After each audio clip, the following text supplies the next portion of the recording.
સૌ મિત્રોને જય સિયારામ। આજે આપણે ધોરણ 11 ગણિત વિષયમાં સ્વાધ્યાય 10.4માં દાખલા નંબર 10 વિશે અભ્યાસ કરવાના છે। દાખલા નંબર 10 નાભીઓ +50 અને મુખ્ય અક્ષની લંબાઈ આપણને આપેલી છે 8।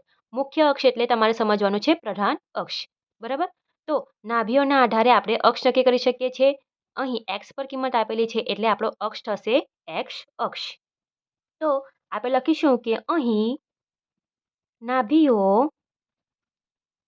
x અક્ષ પર આવેલી છે, બરાબર। એટલે કે અતિવલયનો અહીં શબ્દ શું છે? મુખ્ય અક્ષ છે, એટલે આપણે પ્રધાન અક્ષની જગ્યાએ શું લખીશું? મુખ્ય અક્ષ।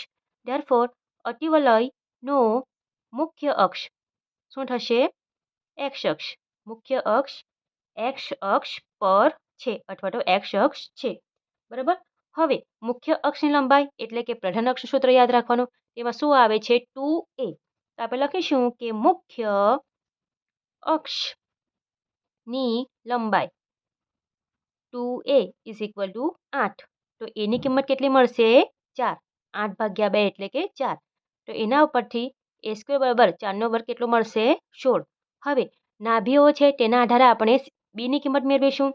તો લખીશું નાભીઓ c પર આપેલું છે એટલે કે x અક્ષ પર આપેલું છે, તો શું આવશે? +- c 0 +- 5 0। તો c ની કિંમત ધેરફોર c = કેટલા મળશે આપણને? 5 મળશે। વર્ગમૂળમાં a² + b², c નું સૂત્ર શું છે? વર્ગમૂળમાં a² + b² = 5। બંને બાજુ આપણે વર્ગ કરીએ તો વર્ગમૂળ દૂર થાય છે, તો a² + b² = 25। a² ની કિંમત કેટલી છે? 16 + b² = 25। એક સ્ટેપ ઓછું લખવું હોય તો કેટલું લખાય? આ પ્લસમાં છે, જમણી સાઈડ જશે તો માઇનસ થશે, તો 25માંથી 16 માઇનસ કરીશું તો કેટલા મળશે આપણને? 9। Therefore b² = 9। હવે અક્ષ કયો છે? x અક્ષ છે, એટલે જે આપણે સાદું સમીકરણ લખીશું એમાં x અક્ષ આગળ આવશે। તો લખીશું કે અતિવલયનું સમીકરણ શું આવશે?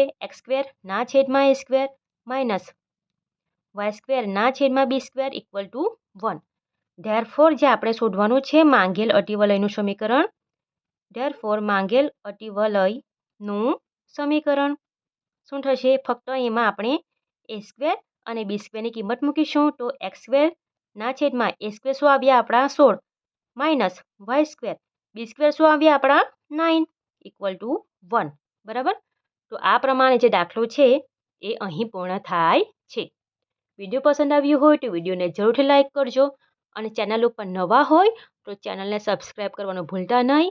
અને આ દાખલાનો વિડીયો તમને પસંદ આવ્યો હોય તો તમે તમારા મિત્રોમાં શેર કરી શકો છો, બરાબર।